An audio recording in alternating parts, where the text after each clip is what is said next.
We're here at podcast number 2, What's Happening Chesco with Dennis Carroll. Hey, Dennis, how are you doing today? Thanks so much for coming here. Oh, thank you so much for having me. I'm doing great having me, and I'm happy to be here. How are you? Good.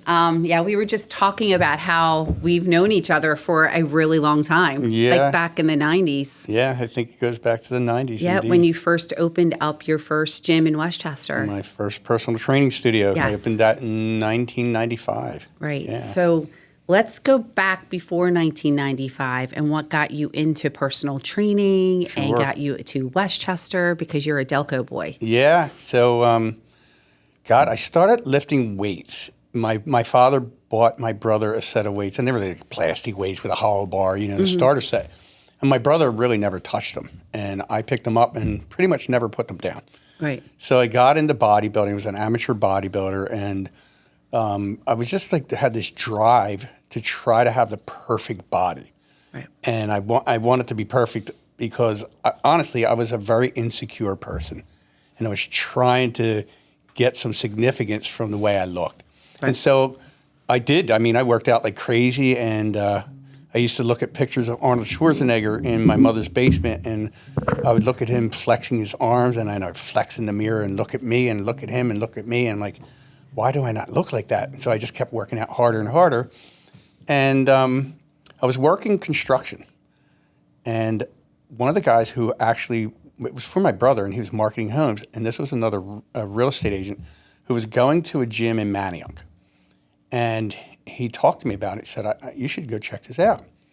So I went, and it was a little personal training studio. I talked to the guy, and I immediately knew that I could do a better job than he was doing. Right. And so I decided to open a personal training studio. I was living in Delco at the time, and I started to do research on the demographics. And Westchester and Chester County was booming. It still is, obviously. Right. And the demographics were right to open a studio in that area. So in February 1st of 1995, with just a couple $1,000s, I bought all the equipment that I had, put it in this studio, and had 0 clients. And that was a little scary. But, over time I built it up, and it's still running today. I don't work in that anymore. I have somebody who runs that for me. Mm-hmm. Still in Westchester on Gay Street, Premier Personal Training. Right. And I have a general manager who runs it, and it's been part of the community for 30 years now. Right. I know. I even worked out there at one point in my lifetime back many years ago. So, right. Yeah. So we always say Delco. So for those people aren't from the Philadelphia area that might get wind of this, what is Delco? So where is Delco? It's short for Delaware County, which is, I guess it's west of, it's sort of southwest of Philadelphia, I think, and it's a county that extends out from around the airport on out to the west of there. And you grew up where? I grew up actually emigrated from southwest Philadelphia to Springfield, Delco. Okay, Springfield. Right? And Springfield, Delco is where I grew up, went to Springfield High School, and then moved out here in the 80s.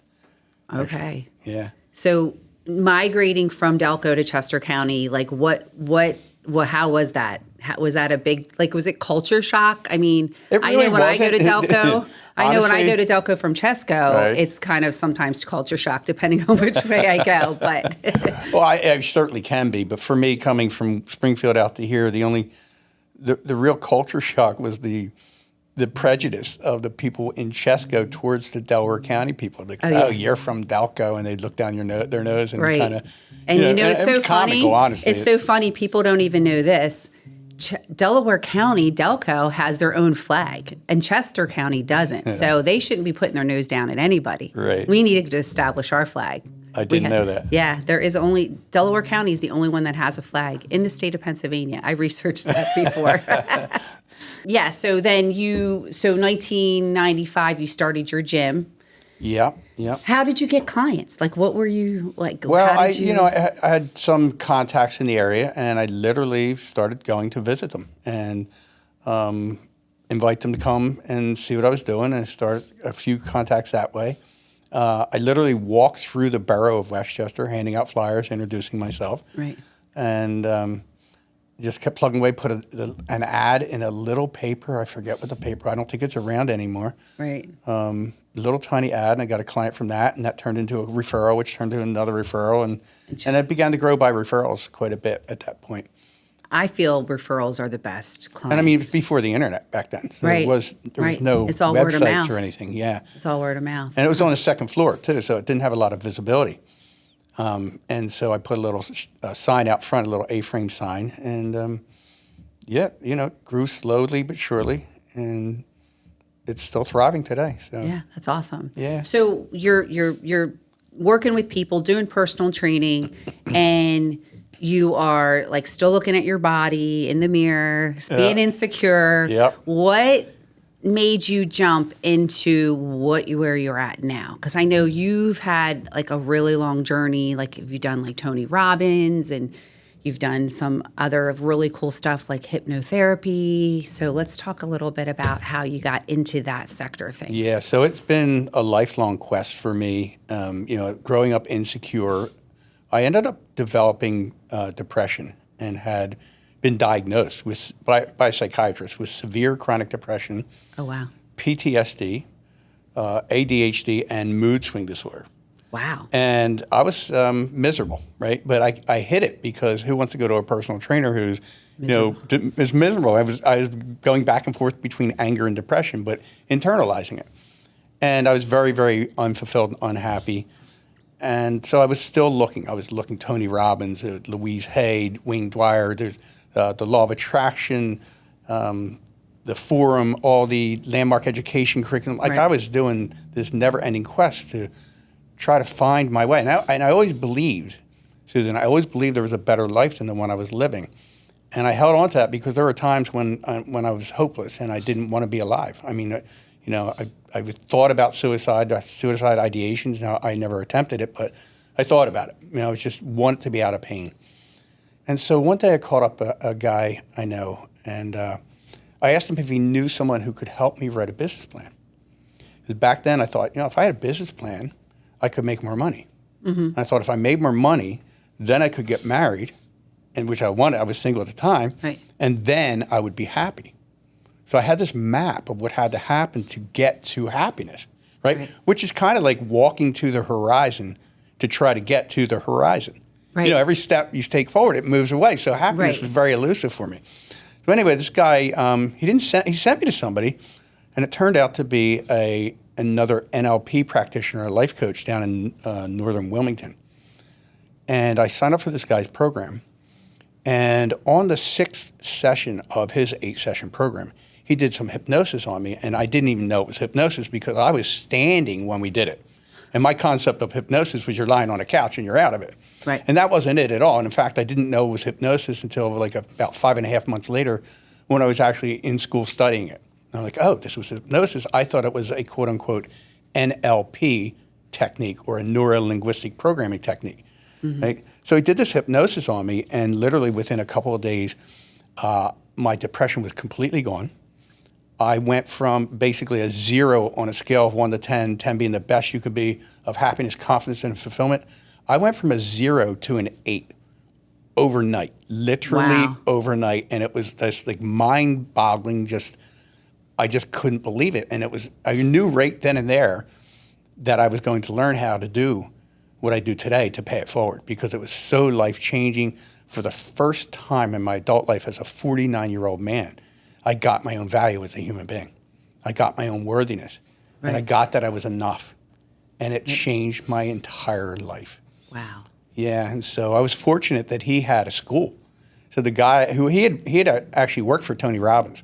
Mm-hmm. He had worked for Tony for 9 years, and he had his own school. And I was able to go to school with him for the next 5 years. And so I spent a lot of time studying with him.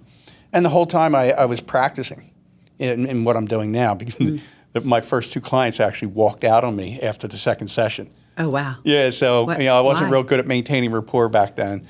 And honestly, if the old me would have given up at that point, the old me would have said, oh, I'm no good at this, and I would have gone back into my hole and my comfort zone and felt bad about myself. But the way I practiced, it was never about me. And even though they walked away, I knew that if they hung in there with me, I would have been able to help them. And so I kept at it. And then, I started to get better and better. And the endeavor was there's never an end point. It's always to get better. Right. And people ask, I studied with a guy who actually taught Tony Robbins. After I studied with my first mentor, I found a guy who taught Tony Robbins. His name's Dr. Richard Bandler. He's the co-creator and co-founder of NLP. Mm-hmm. And I was studying with him, but I had my first certifications from someone who wasn't affiliated with him. So during the school, they would have some of their people come up to me during breaks, and they would interview me and ask me, questions to see if I was actually competent or not. Mm-hmm.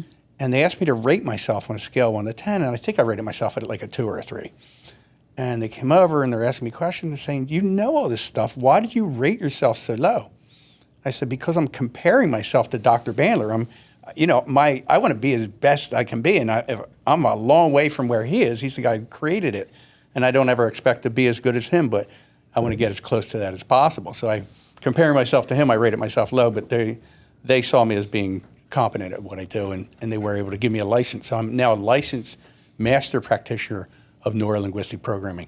And that's really what I use in my practice, the NLP, combined with Ericksonian hypnosis and some other things that I do in there. And that's really a powerful 1-2 punch that's able to help people reframe their communication from themselves to themselves, because that's primarily where the majority of our communication happens each day, right? Right. In our thought life. And no one actually knows how many thoughts we have, but they estimate between 6,000 per day and 60,000 per day. Wow. Right? And the majority of those, between 75 and 80% of most people's thoughts, are negative.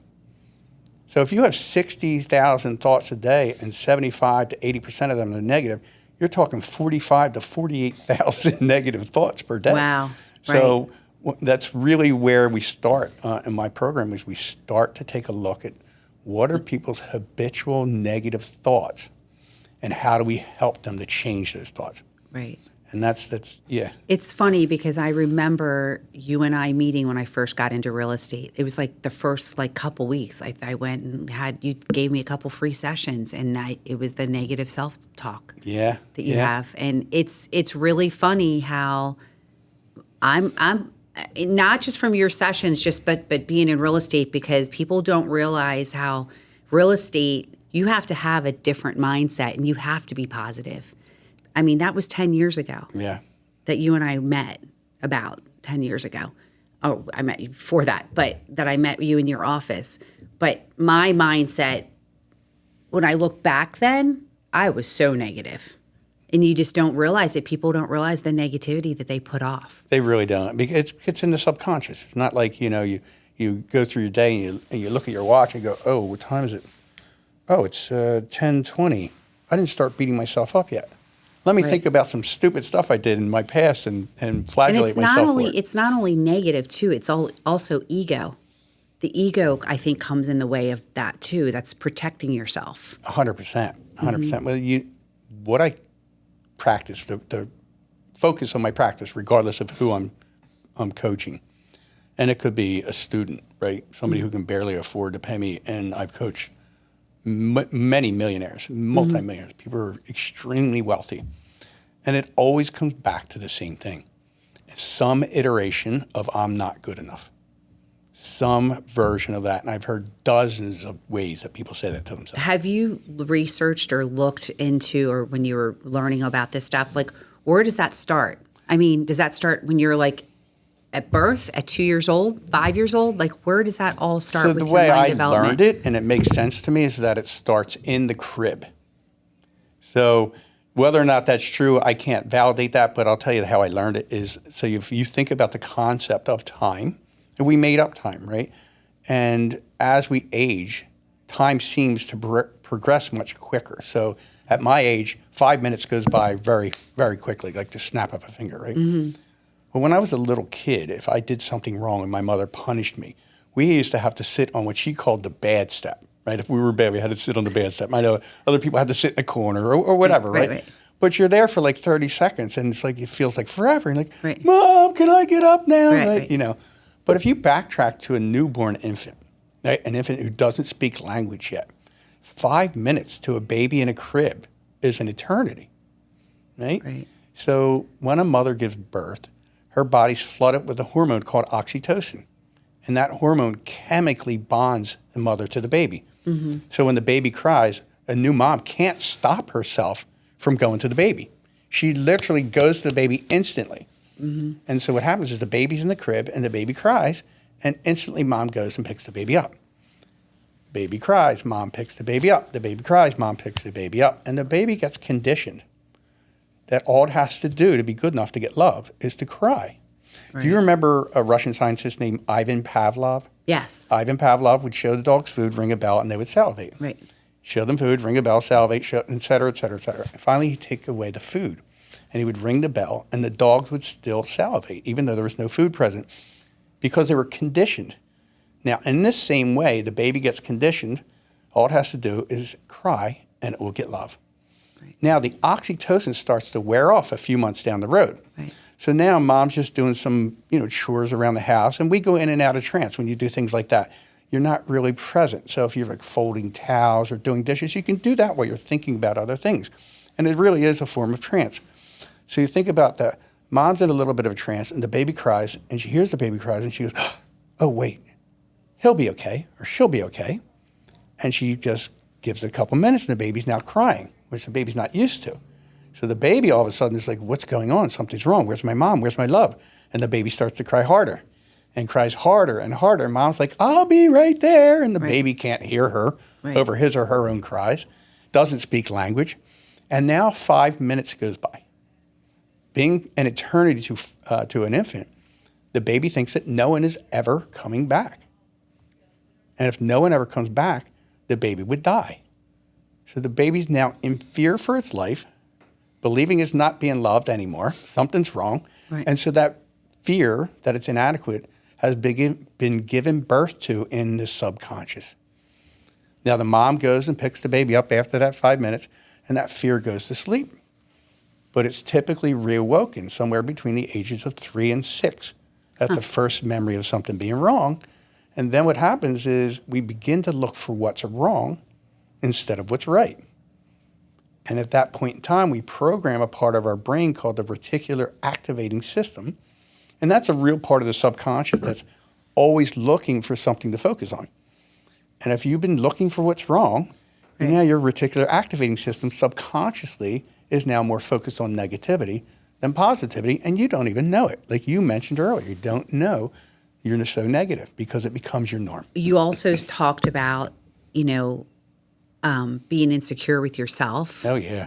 And, this whole like social media, and they're always saying kids are insecure with themselves. I'm like, I think it was happening back 70, back eons ago. But do you think social media has more of a play into this now? Or do you think that's just something where now we're using it as an excuse that teenagers use it as you were looking at pictures of Arnold Schwarzenegger and wanted to be him, right? Yeah, of course. And then there's, I have a 17-year-old and I see her checking herself out in the mirror, like looking at her stomach to make sure it's thin enough. And I'm like, I just shake my head, after she just ate like a pint of ice cream. I'm like, yeah, that's, but, I think the influences have always been there. You know what I mean? Yeah. Like remember Brooke Shields? Yeah. And she was like a young girl modeling jeans, and every girl wanted to look like that, right? And it's not realistic. So I think the pressures have always been there.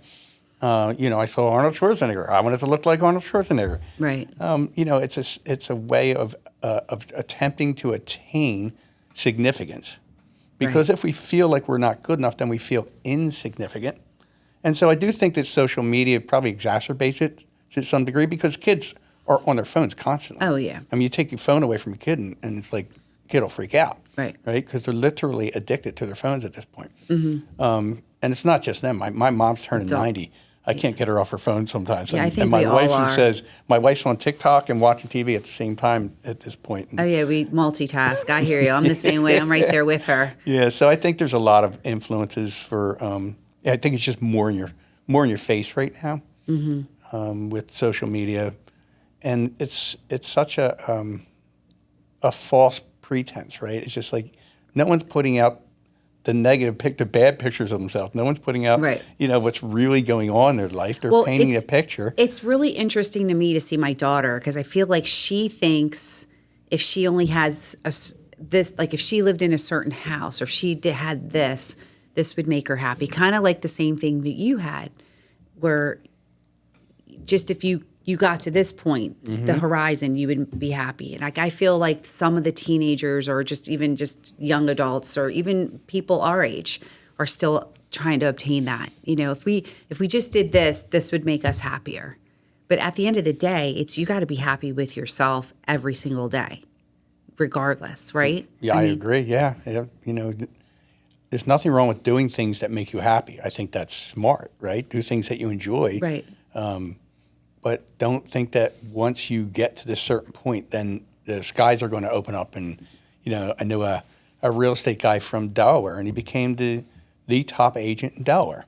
And it was his goal to do that. And he told me, we're doing some coaching. He told me that he literally thought the sky was going to open up and he's going to hear gods chorus were gonna and come, right? trumpets and horns. And he's like, when he hit that, he's like, well, what now? Right. And he still wasn't happy. And so you're right, 100%. I think that happens with just any entrepreneur person who has that in their mind. Like, okay, if I get to here, I'm going to be like, this is going to be the best thing since sliced bread. Or if I get to here, you have to have goals in life, right? But once you hit that goal, some people just stop and then I think they kind of go back to where they were. Not financially or anything, but their mindset goes back to where they started. Does that make sense? Do you mean they just set another goal? Or set another goal, but they think, okay, if I just get to here, then yeah, like, everything like this, the realtor. But then, it almost sometimes once they get there, they kind of get comfortable again. I think, so I used to see something like that in my gym, right? When I was working as a personal trainer, we'd have people come in and they want to lose weight. And I thought, if they lose weight, then they'll be happy. Right? So we'd give them all the tools they needed to lose the weight. We'd give them the food journal, the diet list, the exercise protocol, guide them through it, keep them accountable. And what we'd see is people would start to lose weight and they get to a certain point and it's just like it was almost like they would look around and go, well, where's my happiness? Right. And when they realized that wasn't what was going to make them happy, then they would gain the weight back. And then they'd be unhappy because they gained the weight back and it was kind of a vicious cycle there. But I see what you're saying about going back. When they didn't find happiness through the attainment of the goal, right, then they go back to, and that really is your subconscious identity. So your subconscious, all of our strongest force in our lives as human beings is our need to remain consistent with who we see ourselves to be in the subconscious. And you can pull away from that for a while, but ultimately your subconscious identity is going to pull you back to what it tells you you're worthy of in life. Financially, in love, and health, and success, and all those things. And really, that's one of the things we work on in my program is the hypnosis is able to change that. If your subconscious identity tells you that you're not good enough, or you're not enough, or you're unworthy, or you're unlovable, we need to change that through a step-by-step process. And then the final piece, one of the strongest piece, is the Ericksonian hypnosis that changes those feelings. Because if you have a belief that you're not good enough, there's always a feeling that goes along with that. And the belief is in your conscious, but the feeling is in your subconscious, right? So you want to change both of those. And it's a step-by-step process. First, changing the belief, because if you don't change the belief, changing the feeling is not going to make any difference. And then in 2009, the reason I do what I do is because this gentleman did that hypnosis on me, and today I do that on every single client.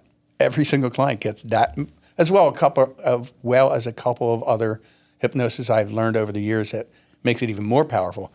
But it's transformational and it changes your subconscious identity from being not worthy to always have been worthy.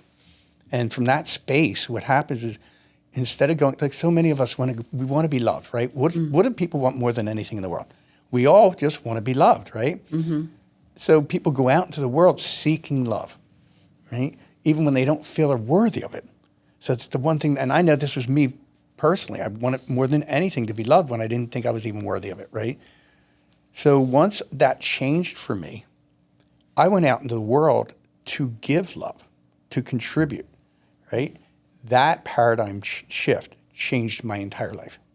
And that's really what I teach people to do in my program as well. Right, is to give love. Yeah, to go out, because all the love you need is already inside of you. Right. And right. you just, once you know that and feel that, it's life-changing. Interesting. Very, very interesting. Very deep. Yeah. And it's really, we're in February still, right? We're kind of like a week off from Valentine's Day. This would have been a great Valentine's Day podcast. Give love. Give love. That's it. It's all about love. Yeah. It really is. So let's talk about NLP. Sure. Just talk about, Sure. I don't, what So does that all entail? NLP, if anyone who knows Tony Robbins got famous in the late 80s, early 90s using NLP. And the man who taught him that was Dr. Richard Bandler. Right. And the basic tenets of NLP, first off, is that we're never not communicating. So you can't shut your brain off. There's always communication happening, right? And so the structure of communication, literally the order you put the words in and the words that you use, will do more to affect your outcome than any other single source. So when I have to pull my coach hat off a lot of times when I'm talking with people or doing one-on-ones, and because I'm trained to listen in a certain way, so I hear things differently than most people do. And sometimes people don't want to be coached; they just want to talk, right? Right. So I have to be aware of my, of my audience or who I'm interacting with, and sometimes I'll ask, "Can I offer you some coaching on that?" So I was talking to a guy yesterday, and he runs a nonprofit. And he wanted me to be on the board, and I agreed. We're talking about going forward. And he said, I need to do this, and I need to grow this, and I need to do that. And I said, no, you really don't. He said, when you use the word need, and so needs are air, food, water, and sleep, physiologically. That's our needs. But when we use the word need in place of want, it can become about life and death in the subconscious. And sometimes people freeze up. So a guy came to me a few years back, and his wife was in the financial service industry, and she wanted him to go into business with her. And he came to me and he said, I need to make these cold calls in order to make sales. And I said, no, you don't. He said, what do you mean? And I explained to him, it's not a need. Is that a want? I said, do you want to make those phone calls? And he looked at me for a second. He said, no, I really don't. I said, well, you probably should have a conversation with your wife. And he was a physical therapist. And he went back to his job, and he's happy and they're happy. But right. Just using certain words can have a huge impact. But we're very, very casual about that, right? This morning in bed, my wife and I are having coffee, and she cuts hair for a living. And she had like a callus on her thumb. She's like, this is hurting me. I need to get this off. Next time I go to the dermatologist, I'm going to ask him to take something to take it off. And she goes, but I always forget to tell him when I get there. Now, if I say I always forget to tell him, what do you think is going to happen next time I get to the dermatologist? You're going to forget. Yeah, because she's programming your subconscious. The word always is a universal. And, I'm going to forget that. She told me that. There's things called presuppositions in language pattern. So presuppositions presuppose something's true to the subconscious. So the subconscious won't question that. And Saquon Barkley was on, I'm sure everyone knows, maybe not around, outside of here, but Saquon Barkley's a running back for the Eagles, an amazing set records, the whole bit. He was on Howard Stern the other day, and they're talking, the conversation rolled around the golf. And Howard's like, you must be amazing on the golf course. And Saquon says, you would think it would be easier. That little white ball's just sitting there. Right. You would think it's not going anywhere. You think it'd be easier to hit it. And Saquon says, and I'm out there saying to myself, why can't I break 80?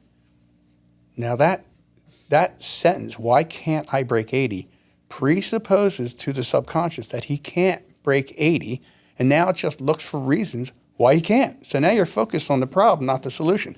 Now Saquon Barkley's an elite athlete. He'll figure it out. That won't stop him. But a lot of other people... And he can't say, I need to break that either. Because how about I want to break 80, or I'm going to break 80? Or what has to happen, a better question would be, I will break 80. What has to happen in order for me to break 80?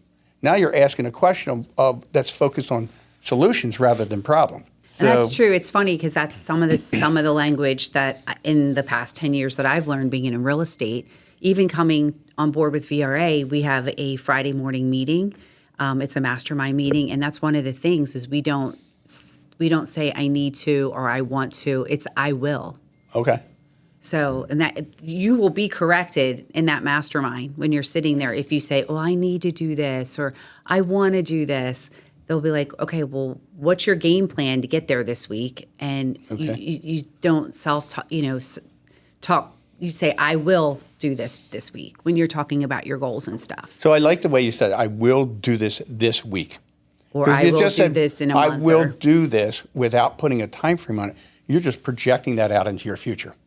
So now it's future tense. So when's it going to happen? I will do this. So one of the things I teach people to do is say things in the present tense rather than future tense. Future tense, okay. But if you're putting a time frame, I will do that. I will do this week.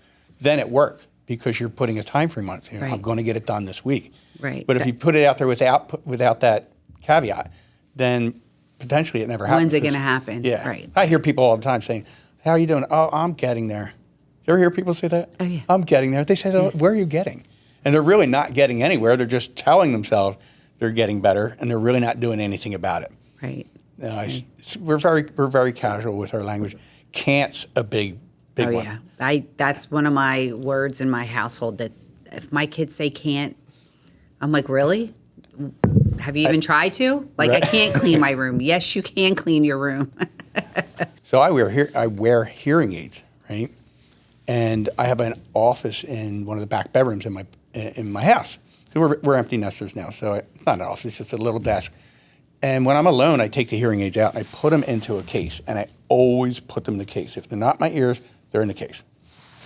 So I'm working on the computer, and I knock the case off of the desk, and it hits the floor and goes a little bit under the bed, but I could still see it. So I reached down and I picked it up. The case was still closed when I put it back on the desk. A little while later, I opened the case, and there was only one hearing aid in there. And I'm like, I can't imagine what happened to that.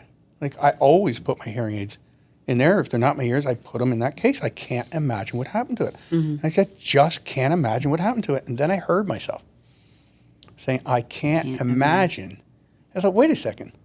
I can imagine what happened to it. So I thought to myself, well, I imagine that when it fell on the floor, the case popped open, one of the hearing aids went under the bed, and I looked under the bed, and sure enough, it was there. But while I was telling myself I can't imagine, I was unable to solve that problem, right?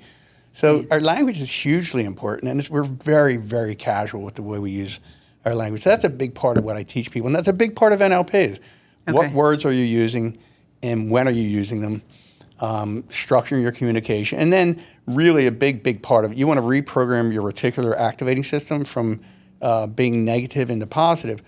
One of the simplest ways to do that for most people is using positive affirmations, right?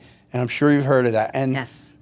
Years ago, I was in real estate, many years ago, and I worked for Michael Carr down in Delaware County, and he brought these affirmations to me one day, and he said, I want you to say these to yourself every day.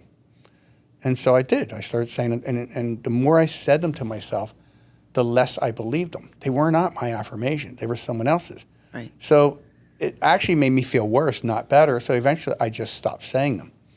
Now in 2009, when I went through my own transformation, I was given a form. It was a blank sheet of paper, and it said, I am on the left-hand column and a blank line all the way down, like 24 of them.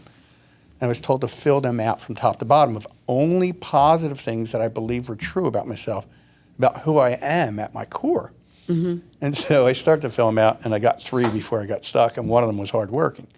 So that's because of how negatively focused. I was so used to beating myself up. If you told me to fill out all the negative stuff, I could have done that pretty easily, right? Right.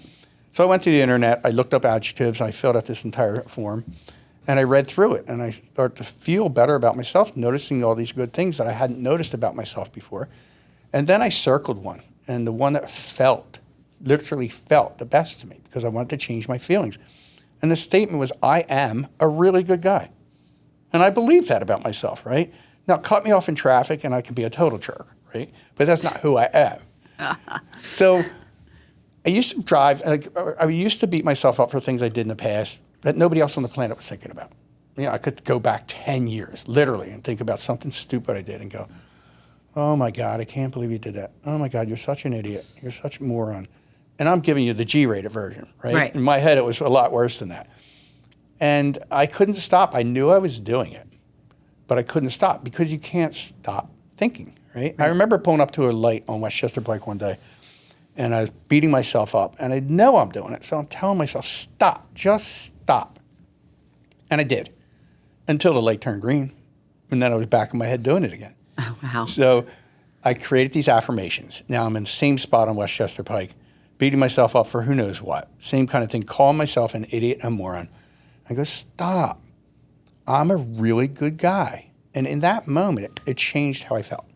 Now, I had to do it over and over. It didn't change how I felt permanently because, it was a habit. And it took me about 3 weeks to actually stop the negative self-talk. But I've been doing it for 49 years, right, or close to that. Right. But when I stopped, I stopped. And I didn't go back to it for years later because I created some tools to help me to keep growing. And I apparently outgrew that tool and had to recreate it and edit and modify it. And how I knew that I was going backwards is one day I heard myself beat myself up, call myself stupid or something in my head, and I just let it go. I'm like, oh, that was weird. Where'd that come from? Kind of like a one-off, right? A couple of days later, I heard myself do it again. And then I heard it again and again. I'm like, oh, this is a pattern. I'm starting this pattern up, and I need to change it. So I had to get myself back into a growth pattern because we're either going forward in life or we're going back. Right. There's no real standing still. And at that point in time, I recognized that I was starting to go backwards. And what was in my past was depression and anger. And there's no way I'm going back to that. Life is way too short. And one of the most important things I've learned about anxiety and depression is no matter what you're anxious about or what you're depressed about, getting anxious or getting depressed doesn't change the outcome. It doesn't affect it. Doesn't do anything good for you. I think we all come to some degree of anxiety or some depression. I think majority of Americans. Don't you agree? Well, I was never an anxious person, so that was never an issue for me. I was never anxious. So I can't say I've never felt anxiety, but it wasn't like a pattern. Like I hear, even if you watch news and the anchors are talking about the market and they'll say the uncertainties of the market and people are anxious about this and it's like it's assumed that this is part of the norm. And I think that's part of the problem because people buy into that. I'm just saying for me personally, like I've had some bouts of depression. I've had some bouts of anxiety.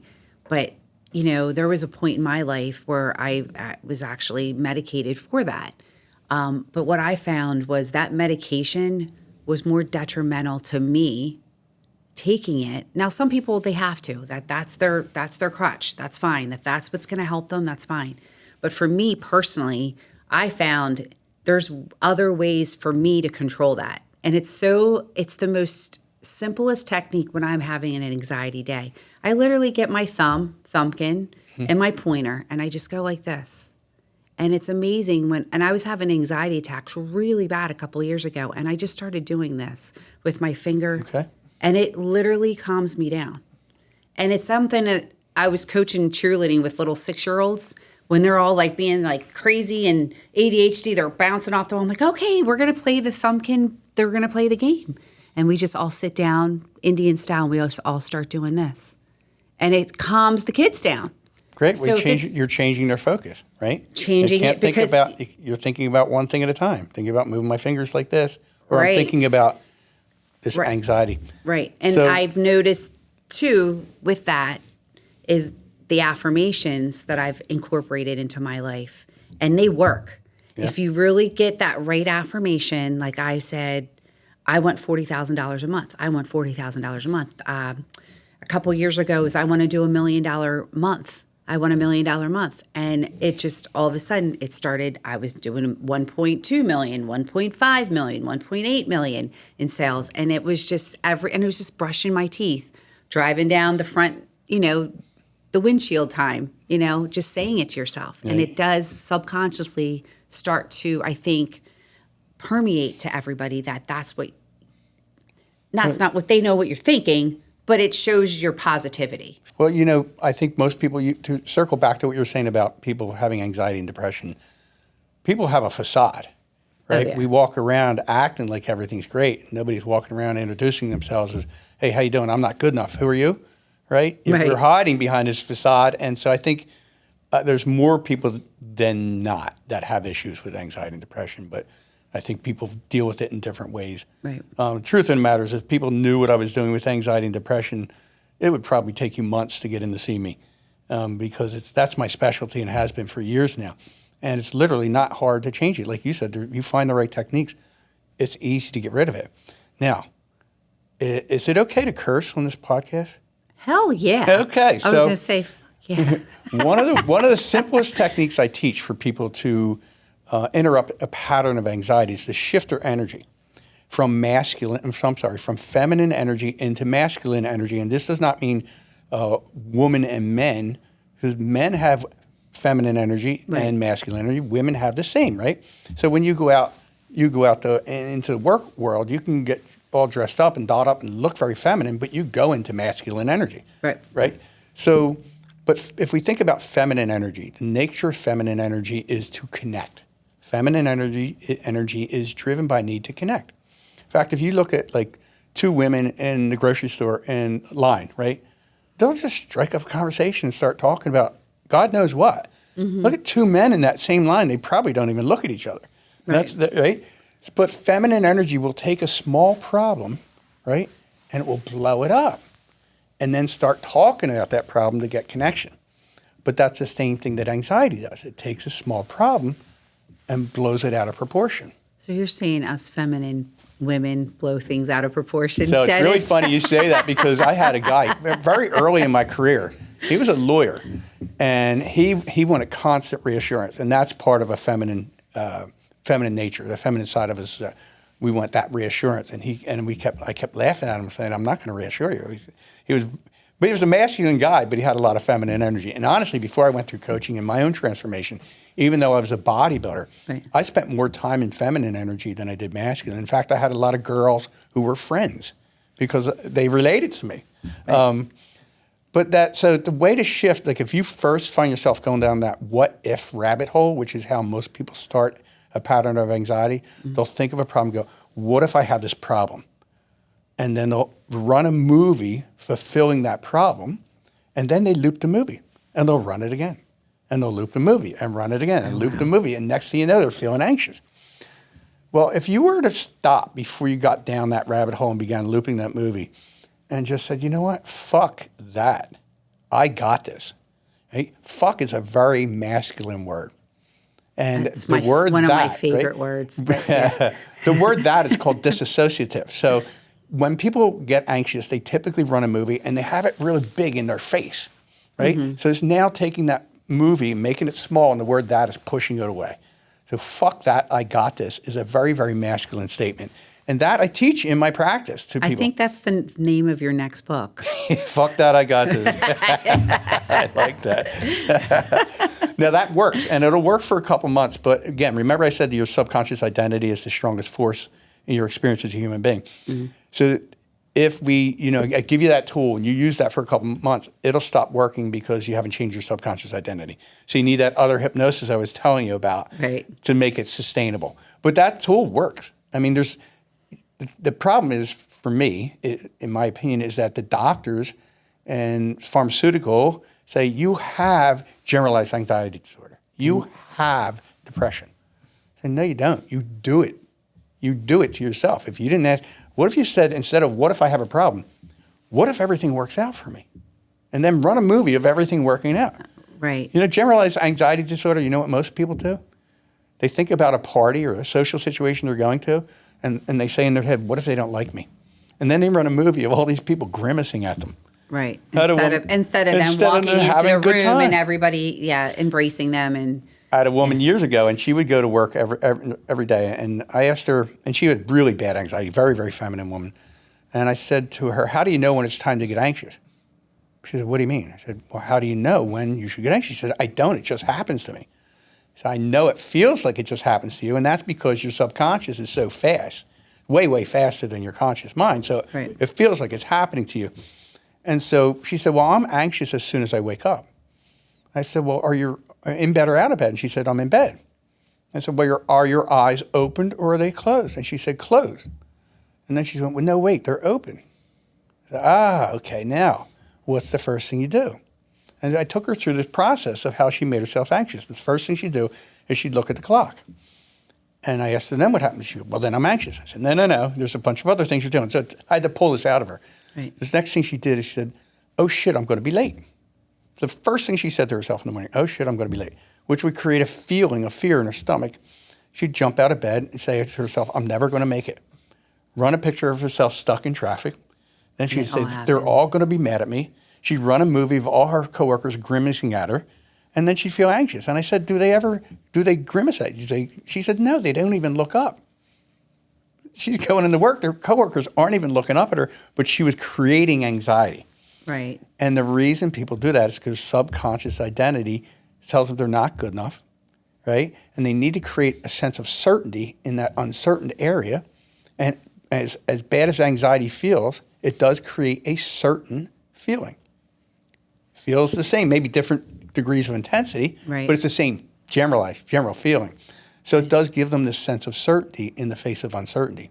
Right. And it's a subconscious emotional need that it's got to get met. So if they don't have a better way to create that certainty, then they go back to the anxiety or the depression over and over and over, like I did for many, many years. About 31 years for me before it ended. You're every on a weekly basis, you're meeting with your clients and everything. So who helps Dennis? Who helps Dennis with your? Now, this is going to sound a little obnoxious. I would love to have a coach, and I'm a little embarrassed to say this. I can't find anybody as good as me. I really mean that because I'm so dedicated to helping people that I've studied so hard, and I work so hard, and I demand so much of myself when I'm in a session with somebody that I'm going to help you. There's nobody's going to get you a better result than me. That's my core belief. Right. And I haven't found, like, the people who mentored me, I don't really associate with them anymore. They went off the rails. There's like a whole lot of wacky stuff that happened in their area, their realm, and so I pulled away from them. So when I go back to school, we get some there, and I will go back. I haven't gone back since COVID, but I'll go back and study with Dr. Bandler again, and I've been up on stage with him, and it's been really an amazing experience learning from him because he's a triple doctorate. He's most likely a genius, and when he teaches, he doesn't let you take notes. He tells story after story after story, and that's how he teaches. And literally, if you then you remember the stories. Well, even if you don't, it's stories teach directly to the subconscious. So the greatest teachers of all time taught in parable form. Okay. So when you teach in story form, people fill in the blanks as it fits into their world. And so I tell a lot of stories in my practice. When I'm coaching people and teaching them, I do tell stories as ways to teach. Huh. And I let them know that ahead of time because when I was in therapy, if my therapist would tell me stories, I'm like, I really don't want to hear about your barbecue. I just want you to help me. I just want it to get out of pain. Right. So I'll tell them in advance so they don't think I'm wasting their time. Right. So where do you find, I know you and I do a lot of networking. Right. I know we reconnected at Innovative Networking Professionals back in 2017. Right. So are you doing a lot of networking? I am. I network with one group called Delco Meets for Business. Mm-hmm. I meet with the Free Trade Group, which is having an event today. And they do the IMP. Yes. And I do a lot of one-on-ones, which is my favorite. I love doing the one-on-ones where you just sit down and get to know people. Yeah. Yeah, and really make that friends. So what was, when you were growing up, who was your superhero? Well, we already said Arnold. Arnold Schwarzenegger for sure. Yeah. For sure. And it's funny because he just put out a movie or something, and the manager in my gym was talking about it. He said, this other guy who they went to Africa with, and I said, oh, yeah, that was Reg Parks. And they all snapped their heads around that. How do you know that? Well, I've read his book. I studied his book like it was the Bible. Right. I read that book over and over. I know who Reg Park was years and years and years ago. Right. And his Education of a Bodybuilder, that book probably fell apart in my mother's basement as I used to do pull-ups on the I-beams from side to side and dips in between the washing machine and the drainage tub and just whatever I could do, and one gym after another till I finally opened my own. So, okay, I was going to say we're going to wrap this up, and I appreciate your time. Well, thank you so much for having me. Yeah, that was really in depth. I can't believe how fast that went. I know, it goes really fast. Thanks so much for having me. Yeah, that was fun. Yeah. I think this is your best one so far. Really? Mm-hmm. And I didn't even prepare. Maybe we're on to something.